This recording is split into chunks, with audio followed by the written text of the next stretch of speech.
Ready? Start. On the other hand, no case is filed on bigger companies because they can afford to appoint a lawyer, appoint a representative, have a liaison with the registrar's office staff. A person who is having a company with rupees 5 lakhs or 2 lakhs or rupees 10 lakhs of capital, a small factory or business does not have that much of resources to go and have a liaison with the registrar of companies stop. The result is that cases are filed against him, and where a fine of rupees 50 could have been sufficient for settlement, a fine of rupees 50 could have been sufficient for settlement, a fine of rupees 5,000 is imposed. The same law is not applied to the public companies and government corporations. Once I was chairman of the Bihar Industrial Development Corporation. Stop. In that corporation for the last 5 years, the balance sheet was not audited. Stop. I inquired why the registrar did not file a case against them. Stop. They said that it is headed by a managing director who is an IAS officer and no case can be filed against an IAS officer. Stop. He is big bureaucrat.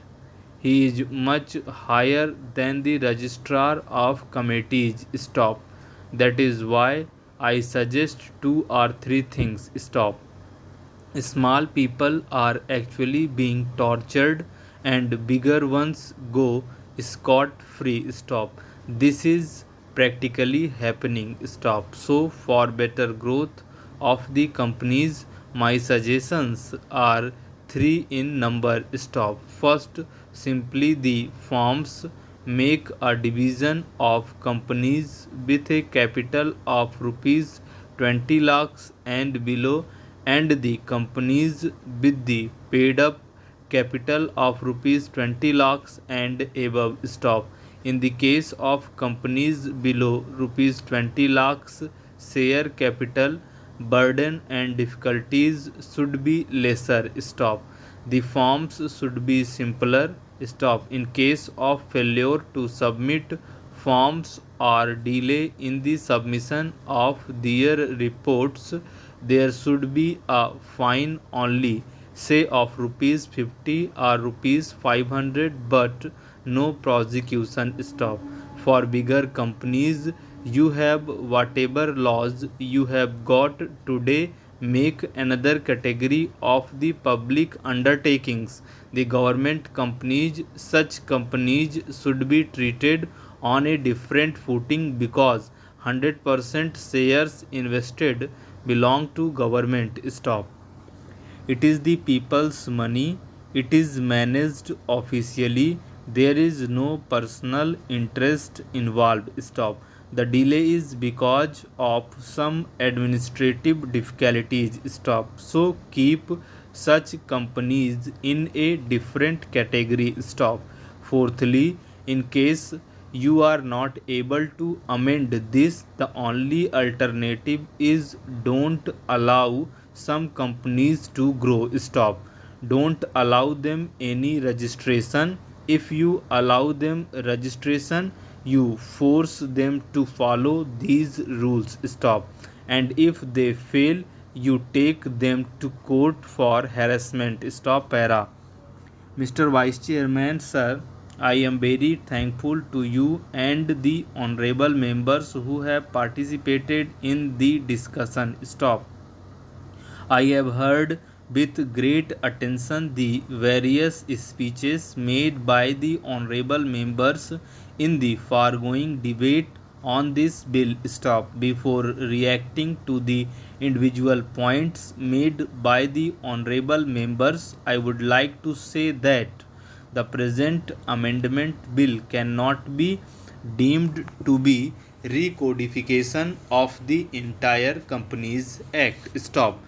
This bill incorporates provisions of an urgent nature which have to be brought not only for the effective regulation of the corporate sector but also for its smooth functioning. Stop. The corporate sector encompasses various sections of the people and not only companies and their management. Stop.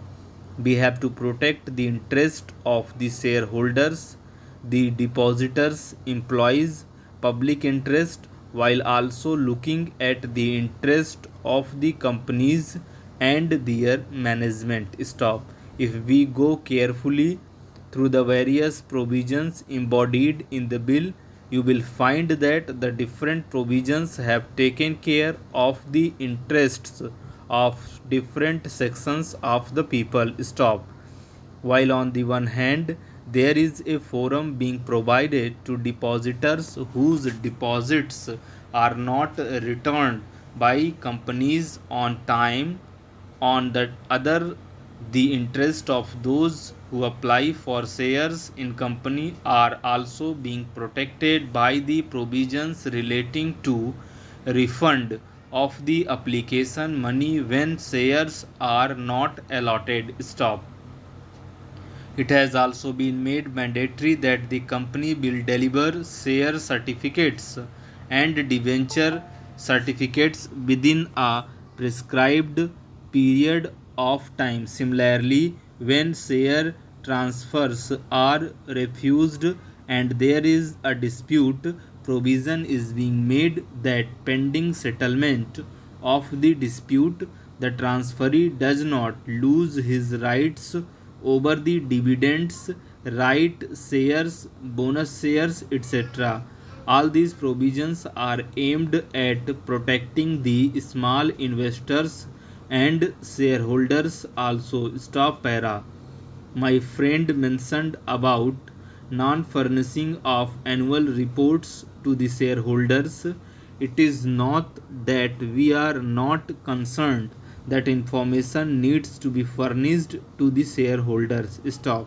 However, it is felt that as average shareholders may not really require all the information that is published in the annual reports today. Stop.